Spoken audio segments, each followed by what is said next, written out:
Yoga Yoga Yogeshwaraya Bhuta Bhuta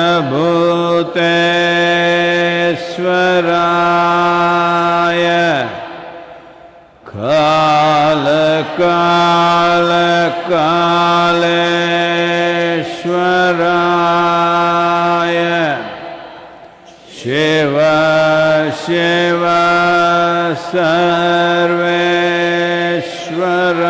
Sarveshwaraya Shambho Shambho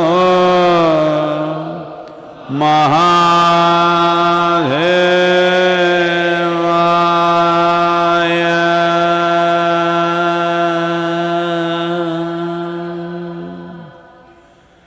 Yoga Yoga Yogeshwaraya Bhuta Bhuta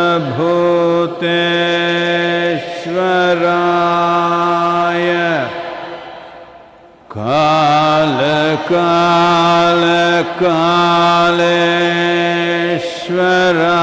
Kaleshwaraya Shiva Shiva Sarveshwaraya Shambho Shambho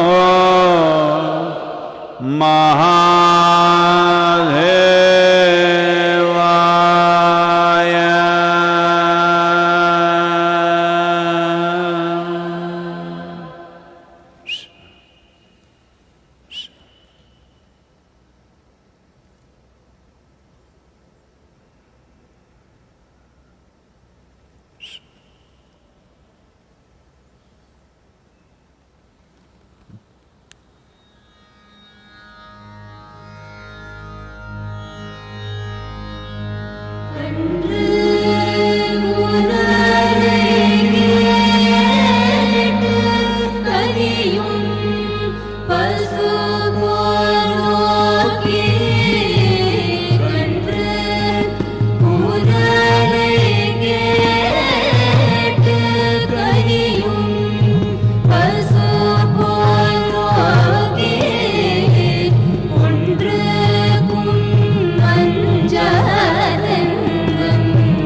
जननं सुखदं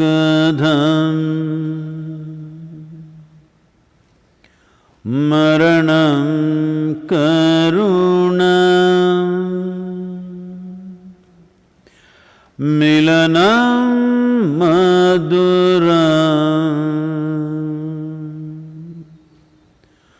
स्मरणं करुणम् कालवशादिह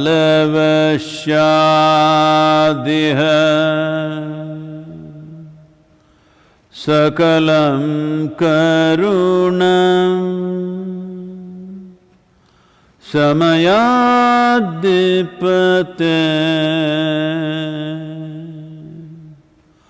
अखिलं करुणम्।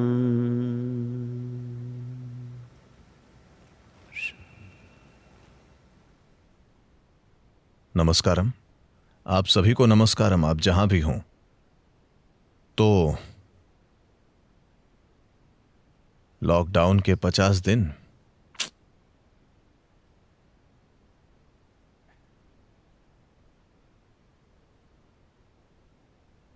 तमिलनाडु सरकार ने lockdown को महीने के अंत तक बढ़ा दिया है।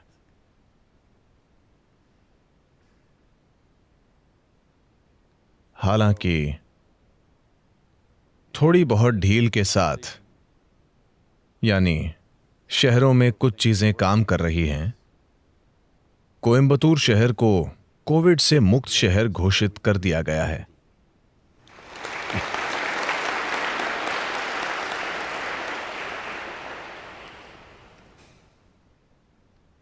सौभाग्य से देश के 80% से ज्यादा इन्फेक्शंस, सभी कोविड इन्फेक्शंस, देश के सिर्फ 30 जिलों में सीमित हैं, जो एक बहुत बढ़िया बात है कि एक तरह से हम इसे सीमित रखने में सफल रहे हैं। और भारत में मृत्यु दर बाकी दुनिया के मुकाबले आधे से भी कम है। आमतौर पर यह करीब 6% है, यहां यह 3% से भी कम है। इसमें कई बातें शामिल हैं, लेकिन इससे ऐसी आशा जागती है कि कम से कम महीने के अंत तक काफी और ढील मिल सकती है। लेकिन ढील का मतलब यह नहीं है कि हम सोशल डिस्टेंसिंग को भूल सकते हैं। भारत में वो सारी लाइनें जिनमें लोग खड़े होते हैं, उन्हें एक छाता साथ रखना चाहिए। मेरे छाते का व्यास, आपके छाते का व्यास दोनों मिलाकर 1 मीटर से थोड़ा ज्यादा होता है। यह अच्छा तरीका है। एक छाता साथ रखना बेहतर होगा, क्योंकि इस महीने के अंत में कभी भी मॉनसून आ जाएगा। गर्मियों में एक छाता साथ रखने की आदत अच्छी होगी। और यह सोशल डिस्टेंसिंग भी है, वरना अगर आप ज्यादा करीब आते हैं तो यह आपको चुभ जाएगा।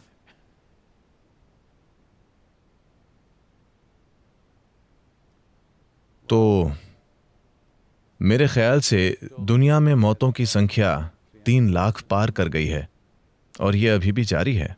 कई देश इसे नियंत्रित कर पाए हैं। अमेरिका की हालत अभी भी अच्छी नहीं लग रही है। हम इस स्थिति में हैं, तो इस बात के कई पहलू हैं कि हमें अपने जीवन को इसके मुताबिक किस तरह व्यवस्थित करना होगा। कई लोग पहले से ही ढेर सारा दुख पैदा कर रहे हैं। हमेशा की तरह वे उन चीजों के लिए दुखी होना शुरू कर देते हैं जो अभी तक हुई भी नहीं है। जब वो होती हैं, तब उनका हम पर कुछ असर होगा, हम उससे बच नहीं सकते। लेकिन लोग पहले से ही दुखी होने लगते हैं, क्योंकि कई लोग मानते हैं कि दुखी होना उनका अधिकार है। बेशक दुखी होना आपका अधिकार है, मर जाना आपका अधिकार है, ये सारे अधिकार मौजूद हैं। बात बस इतनी है कि अगर आप एक समझदार इंसान हैं तो आप उन अधिकारों का प्रयोग नहीं करेंगे। अगर आप जीवन की कदर करते हैं तो आप उन अधिकारों का प्रयोग नहीं करेंगे। दूसरे तरह के अधिकार हैं जिनका आपको इस्तेमाल करना चाहिए। अभी आपने देश में शराब की दुकानों को खोलने से हुए झमेले को देखा। लोग पागल हो गए थे। अब उन सबको होम डिलीवरी मिल रही है। तो देश की आबादी का एक हिस्सा कोमा में है। नहीं, मैंने सही कहा है, कॉमा नहीं, कोमा।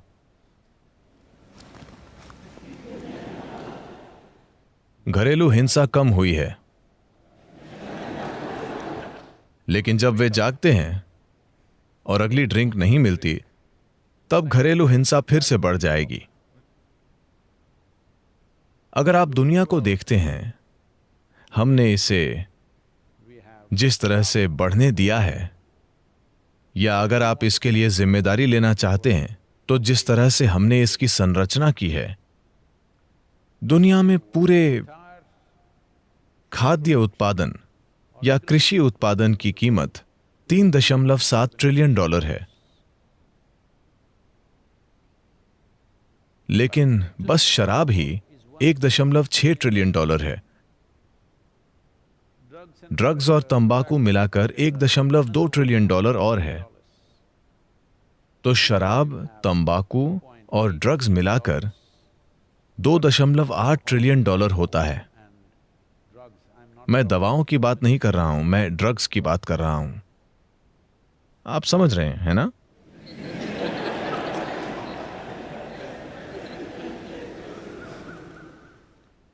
क्योंकि उनमें से कुछ सोच रहे हैं कि यह कोडोपिरिन या ऐसा कुछ है।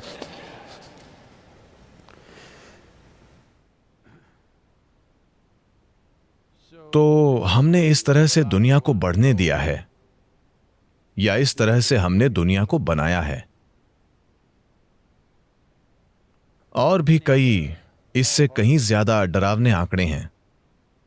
मैं आपकी शाम खराब नहीं करना चाहता, तो हम उसे छोड़ देंगे, लेकिन यह काफी है। 2.8 ट्रिलियन डॉलर की शराब, तंबाकू और भ्रम पैदा करने वाली ड्रग्स, और 3.7 ट्रिलियन डॉलर का भोजन। तो हम जितना खा रहे हैं, मेरे ख्याल से कुछ समय में यह भोजन से आगे निकल जाएगा। यह ऐसा ही लगता है।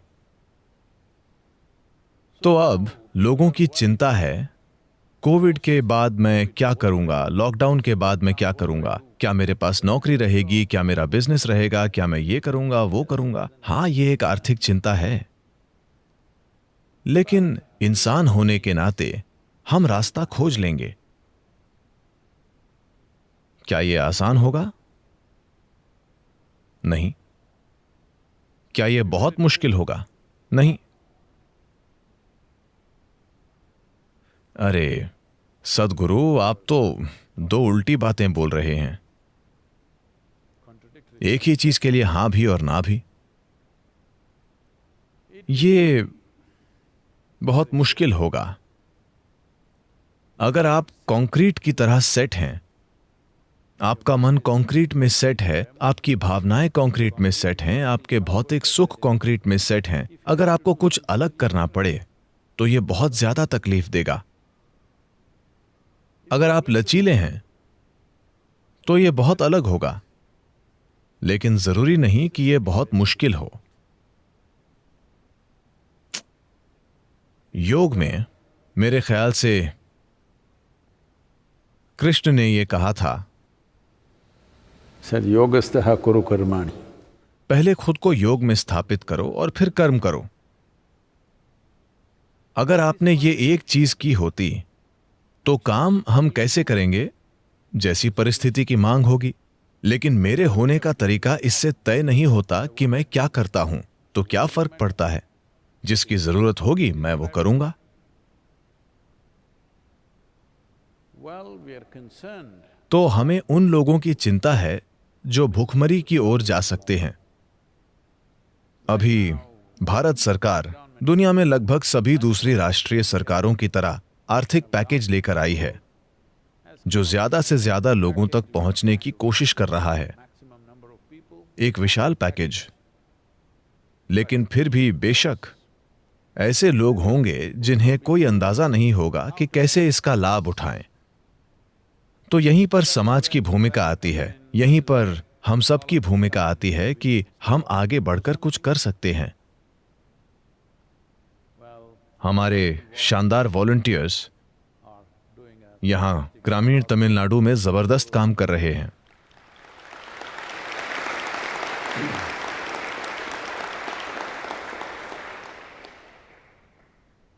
वे न केवल भोजन प्रदान कर रहे हैं, बल्कि उन्होंने अधिकारियों और सरकारी संस्थाओं के साथ मिलकर यह भी सुनिश्चित किया है कि उन्होंने पक्का किया है कि इस इलाके में अभी तक एक भी केस नहीं आया है। अब जबकि लोग इधर उधर जा रहे हैं, यात्रा कर रहे हैं, यातायात बढ़ रहा है, तो ये आ सकता है। लेकिन फिर भी ये बहुत शानदार बात है कि इन 2 महीनों से ज्यादा में एक भी केस नहीं मिला है। ये एक जबरदस्त उपलब्धि है। तो ऐसा इसलिए है क्योंकि ये एक तरीके से योगस्तः कुरु कर्माणि है। खतरा उठाना, जब लोग बाहर कदम रखने से डर रहे हैं, जब लोग एक दूसरे में भेदभाव कर रहे हैं, ये सोचकर कि वे इन्फेक्टेड हो सकते हैं। हमारे वॉलंटियर्स वहां बाहर हैं, कई दूसरे डॉक्टरों, नर्सों, पुलिस वालों की तरह। दुर्भाग्य से उनमें से कई सारे, जब मैं कहता हूं कई सारे, दुर्भाग्य से दुनिया में कुछ 100 पुलिसकर्मी, सरकारी अधिकारी, डॉक्टर्स और नर्स अपनी जान गंवा चुके हैं पिछले 2 महीनों में, जो किसी दूसरे के लिए कुछ लाभदायक करने के लिए बाहर निकले। उन्हें नहीं मरना चाहिए था, लेकिन दुर्भाग्य से शुरुआत में हमारे पास जरूरी सुरक्षात्मक कपड़े नहीं थे। किसी को पता नहीं था कि सुरक्षात्मक कपड़े क्या होते हैं। उन्होंने सोचा कि बस मास्क काफी है, फिर उन्होंने कहा चश्मा भी चाहिए, फिर उन्होंने कहा कि पूरा सूट चाहिए। तो हर कोई खोजने की कोशिश कर रहा था कि यह कहां मिलेगा। यह सब कहीं और से आ रहा था। अब हर देश ने इसे खुद बनाना शुरू कर दिया है। भारत अभी हर दिन लगभग 2 लाख सूट बना रहा है। 200 से ज्यादा नए उद्योग उठ खड़े हुए हैं और वे ये कर रहे हैं। अब हम और आयात नहीं कर रहे, जो एक जबरदस्त बदलाव है। तो कई सारी चीजें की गई हैं, लेकिन इस तरह के संकट में हमेशा लगता है कि यह पर्याप्त नहीं है। तो हम क्या करें? इस दुनिया में बाकी हर कोई क्या करे? खुद को योग में स्थापित करें और फिर काम करें। तो सद्गुरु, क्या मुझे किसी योगासन में बैठकर काम करना चाहिए? जब आप योगासन में हो तो आपको बस उसी में होना चाहिए, आपको काम नहीं करना चाहिए। हम योग की बात कर रहे हैं, योगासन की नहीं। खुद को योग में स्थापित करने का मतलब है कि आपके अंदर अपने आसपास की दुनिया के साथ एक रूपता का थोड़ा एहसास है। जब आप किसी दूसरे जीवन को देखते हैं तो आप किसी न किसी तरह से स्पंदित होते हैं। शायद आप पूरी तरह से एक न हो, लेकिन किसी न किसी तरह थोड़ा बहुत। इसका मतलब है कि आपको योग का थोड़ा स्वाद मिल रहा है। जुड़ना, योगा का मतलब है जुड़ना, थोड़ा जुड़ाव हो रहा है। आप एक चट्टान की तरह चल फिर नहीं रहे हैं। मैं चट्टान का अपमान क्यों करूं? वो बहुत सुंदर हैं।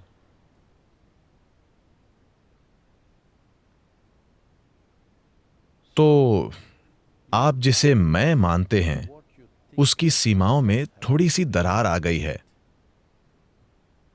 फिर अपने खुद के छोटे से तरीके से आप एक थोड़े से योगी हैं। अब जब आप इस तरह हैं, अब आप काम कीजिए। आप कैसे काम करेंगे? आप काम उसी तरह से करेंगे जैसा कि उस पल में जरूरी होगा। अभी हर कोई पूछ रहा है कि कोविड के बाद क्या करना है। बात यह है कि हम नहीं जानते कि कोविड के बाद का समय कब आएगा। हां, और हम ये भी नहीं जानते कि कोविड के बाद कैसे हालात होंगे, और हम ये भी नहीं जानते कि कोविड के बाद हम मौजूद होंगे या नहीं। हाँ, ये एक सच्चाई है, क्योंकि अब ये सिर्फ सांस का इन्फेक्शन ही नहीं है। खून के थक्के बन रहे हैं, दिल के दौरे हो रहे हैं, स्ट्रोक हो रहे हैं, लीवर को नुकसान हो रहा है, दिमाग को नुकसान पहुंच रहा है। बेशक हमें उसका खतरा नहीं है, माफ कीजिए, वो एक मजाक था जिसके निशाने पर यहां के कुछ लोग थे। तो हम नहीं जानते कि कितने लोग जिंदा रहेंगे, यानी कितने लोग मौत से बचेंगे, कितने लोगों को गंभीर रूप से नुकसान होगा, हम नहीं जानते, क्योंकि ये अभी भी साफ नहीं है। किसी ने भी हमें साफ साफ नहीं बताया है कि अगर एक बार आपको इन्फेक्शन हो जाता है और आप इससे निकल आते हैं तो आप इसके प्रति इम्यून हो जाते हैं। इसके बारे में कोई स्पष्ट बात नहीं की गई है। ये बार बार आपको हो सकता है, ये आपके सिस्टम को नुकसान पहुंचा सकता है। तो जब हम किसी परिस्थिति के बारे में नहीं जानते तो बेवकूफी भरे अंदाजे लगाकर आत्मविश्वास पैदा करने की कोशिश करने का कोई मतलब नहीं है। ये आत्मविश्वास घातक हो सकता है। It's best to be conscious, cautious and precautious with action.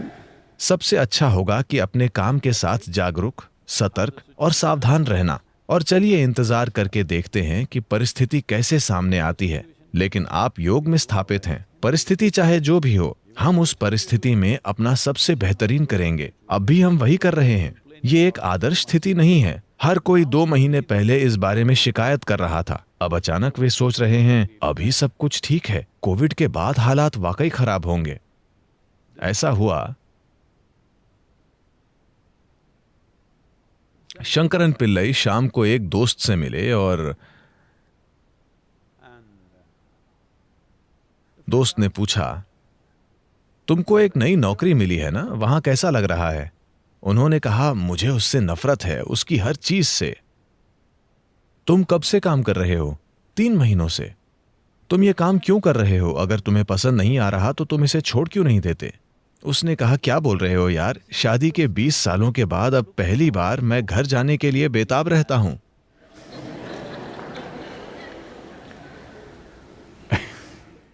अभी कई सारे लोग काम पर जाने के लिए बेताब हैं।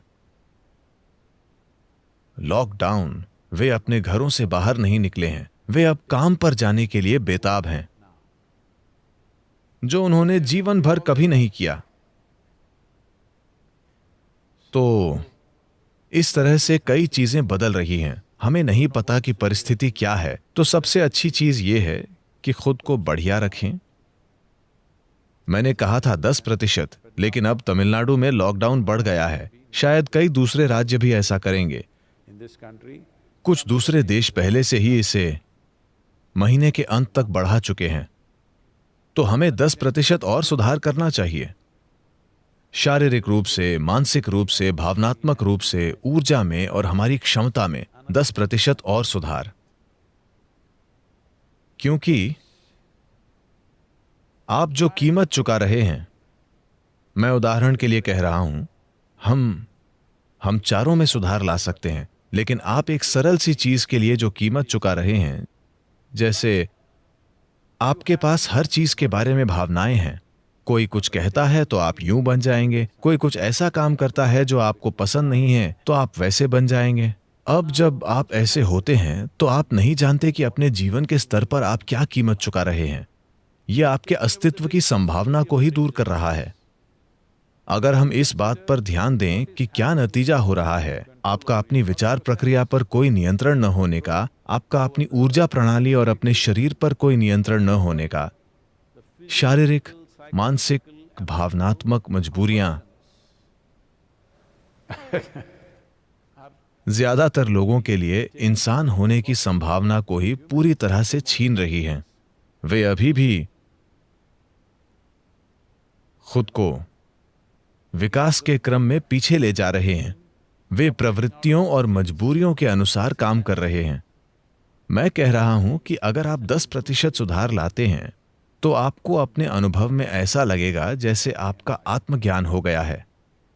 शायद दूसरे लोगों को अभी ऐसा नहीं दिखेगा, लेकिन आप अचानक महसूस करेंगे, वाह। हां, तो आप सभी को 10% सुधार और करना चाहिए, क्योंकि 15 दिन और हैं।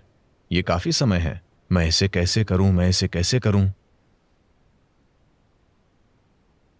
आपके विचारों और भावनाओं के पैटर्न को बदलने के लिए सिर्फ ऑनलाइन कार्यक्रम ही काफी है। Inner engineering online. अरे आप एक बैनर हैं। क्या ये ऑनलाइन है या सिर्फ इनर इंजीनियरिंग?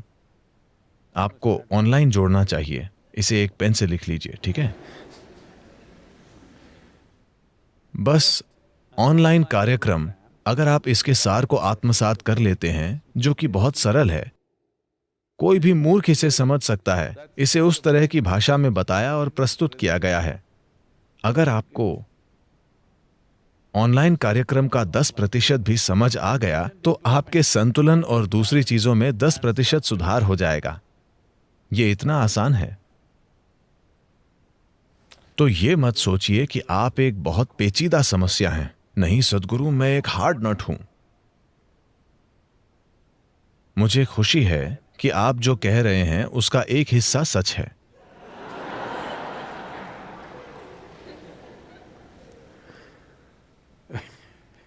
हार्ड वाला हिस्सा सच नहीं है, दूसरा सच है। मैं आपके प्रयास की सराहना करता हूं कि आप कम से कम 50% ईमानदार हैं। ऐसा हुआ, एक गुरु थे। मेरे ख्याल से यह घटना 170-180 साल पहले हुई थी, नर्मदा के तट पर।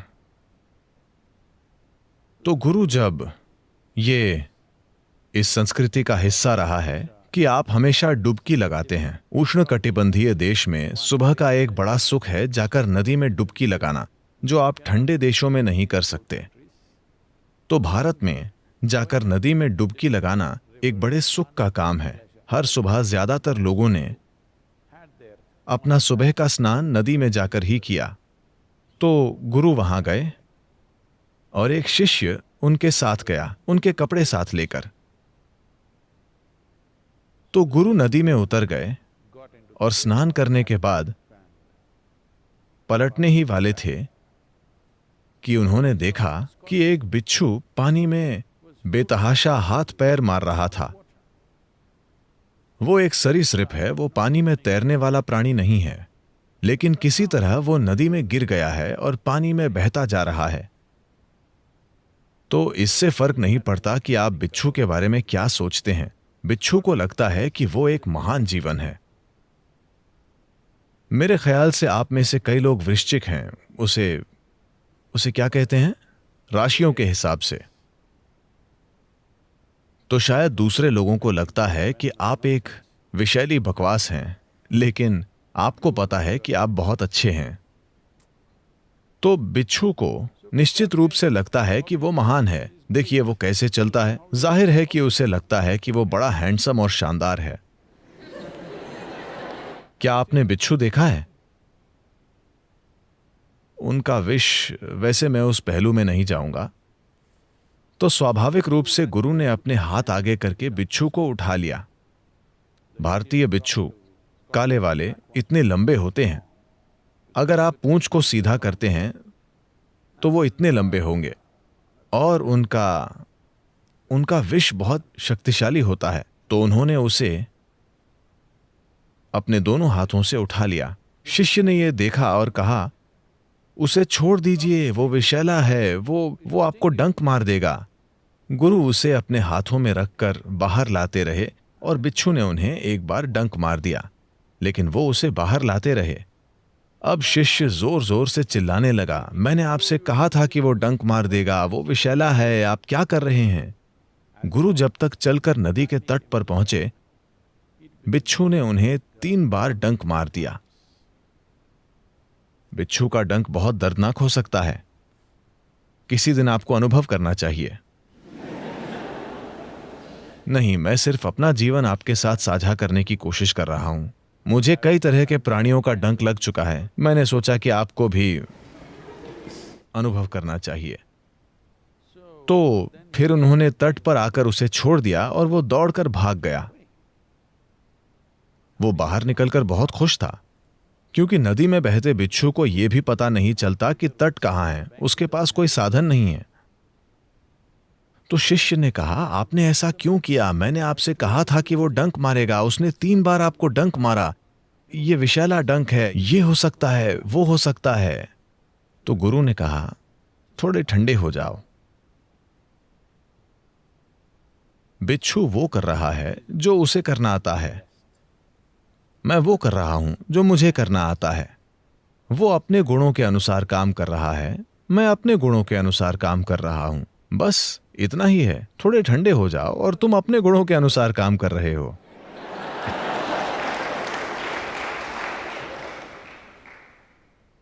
बिच्छू के पास कोई मौका नहीं है कि वो इस जीवन में विकसित होकर एक तोता बन जाए या एक चील या एक इंसान। उसके पास ऐसा कोई मौका नहीं है, तो वो जाकर अपनी ही चीजें करता रहेगा। आप इन 15 दिनों में यह संभव है कि आप 10% सुधार करें। Yes. तो आपको बस इतना करना है। ये एक बहुत अच्छा मौका है। लेकिन सद्गुरु, मेरा बिजनेस, मेरी नौकरी, वो सब आएगा। जब वो आएगा तब हम देखेंगे। हमें नहीं पता कि हमारे पास नौकरी होगी या हमें भी जाकर कहीं बैठना होगा। कोई दूसरी संस्था आएगी और हमें खाना देगी। हां, मैं आपको बता रहा हूं, हम हजारों लोगों को खाना परोस रहे हैं। दरियादिली के कारण नहीं, सिर्फ मानवता, बस। तो कल अगर हमारे पास खाना नहीं है तो शायद कोई दूसरी संस्था आएगी और हमें खाना देगी। हम लेंगे और खुशी खुशी खा लेंगे। मैं खाऊंगा। हेलो, जीवन भर मैंने ज्यादातर दूसरे लोगों के घरों में खाना खाया है, ठीक है? उन सभी को धन्यवाद कि मैंने अच्छे से खाना खाया है। हां, तो हालात कैसे होने वाले हैं, वो कितने बुरे या अच्छे होने वाले हैं, हमें नहीं पता। हमें ऐसा चित्र बनाने की जरूरत नहीं है जिसके बारे में हमें अभी कुछ पता नहीं है।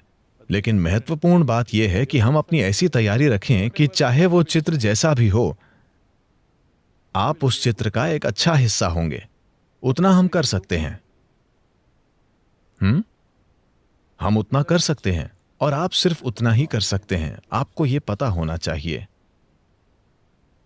इस पीढ़ी के लोगों ने अपना जीवन बहुत ज्यादा आराम में बिताया है। उन्हें पता ही नहीं कि यह क्या है। दुर्भाग्य से कुछ देशों में वे भयंकर हालातों से होकर गुजर रहे हैं, लेकिन मोटे तौर पर दुनिया के ज्यादातर हिस्से ने बहुत ज्यादा आराम में जीवन बिताया है। अगर आप मान लीजिए कि हम आपके सारे फोन ले लेते हैं, सेल फोन्स, और हम कुछ काले वाले फोन लगा देंगे, कई सारे योग केंद्र में हर जगह। आपको वहां खड़े होकर टुटर टुटर टुटर करना होगा, हर बार 10 डिजिट वाला नंबर। आप झल्ला जाएंगे क्योंकि आपकी आदत है, ठीक है? लेकिन हम सभी वैसे ही रहते थे। सिर्फ अभी हमारे पास ये वाले फोन हैं। मैं दिन में 50-100 फोन लगाया करता था। क्वार्टर को मेरी उंगली में दर्द हो जाता था। सिर्फ यही उंगली उसके अंदर जाती है, छोटी उंगली उसे घुमाने के लिए कमजोर है। ये दोनों काले वाले फोन के डायल के अंदर नहीं जाती। जब तक मैं 60, 70, 80 लोगों को फोन लगाता था, मेरी उंगली में भी दर्द हो जाता था। मैं कह रहा हूं कि जैसे जैसे टेक्नोलॉजी और आराम आ रहे हैं, इंसान बहुत ज्यादा, क्या कहें, उनमें एक तरह का अधिकार का भाव आ गया है जो विनाशकारी है। तो वायरस, शायद उसका यह इरादा न हो, लेकिन हम वायरस को अपना गुरु मान सकते हैं। मैंने आपसे कहा था आपको हर चीज में सद्गुरु को देखना चाहिए। हां, क्योंकि अगर आप इससे सीखते नहीं हैं तो आप कब सीखेंगे? वायरस का आपको कुछ भी सिखाने का कोई इरादा नहीं है। वो बस जीना चाहता है, लेकिन दुर्भाग्य से आप बड़ी जल्दी मर जाते हैं। लेकिन भारतीय नहीं, वे वायरस के लिए अच्छा घर मुहैया करा रहे हैं। तो ये एक मौका है कि हम सभी कोशिश करें। बस दुनिया की कल्पना कीजिए, अगर अगले 15 दिनों में इस धरती का हर इंसान 10% बेहतर हो जाए, दुनिया कितनी सुंदर होगी। कितनी सारी समस्याएं चली गईं, 10% चली गईं, यानी बाकी की आप कुछ समय के लिए रखिए। क्या करें? तो इसे एक यथार्थवादी तरीके से संभालना होगा, किसी झक भरे तरीके से नहीं। शंकरन पिल्लई भारतीय सेना में शामिल हो गए।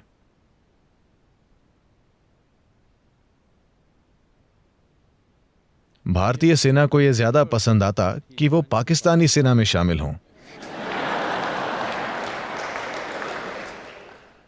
लेकिन भारत का नागरिक होने के नाते वो केवल इसी सेना में शामिल हो सकते थे। तो ट्रेनिंग चल रही थी और सार्जेंट उन्हें लड़ाई की परिस्थिति की ट्रेनिंग दे रहे थे।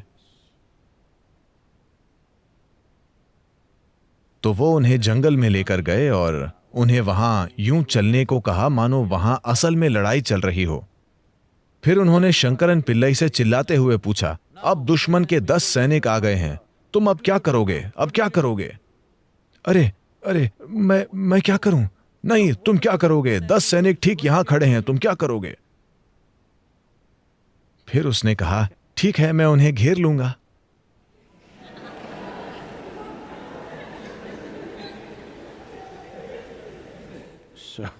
तो आपको अभी पता नहीं है कि हम जिन हालातों में जाने वाले हैं उनकी प्रकृति क्या होगी। या तो आप लोगों को लगता है कि उन्हें या तो सकारात्मक बातें करनी चाहिए या नकारात्मक बातें। कुछ लोग एक बहुत ही बुरा दृश्य बनाते हैं कि वायरस के बाद क्या होगा। दूसरे लोग एक गुलाबी चित्र बनाना चाहते हैं और कहते हैं सब ठीक रहेगा, ऐसा होगा। असलियत यह है कि हमें कुछ भी नहीं पता है, हम बस इंतजार करेंगे। हेलो, हमें सिर्फ इंतजार करना होगा। हम सिर्फ एक ही चीज कर सकते हैं और वो है खुद को एक बेहतर सैनिक बनाना। हमें नहीं पता कि 10 दुश्मन आएंगे या 2 आएंगे या एक भी नहीं आएगा, हमें अभी तक नहीं पता है। परिस्थिति के अनुसार हम उस समय काम करेंगे। अभी सिर्फ एक ही चीज है और वो है खुद को एक वाकई शानदार सैनिक बनाना। शायद दुश्मन आएंगे, शायद वो आएंगे भी नहीं। इसे ऐसा ही होना चाहिए।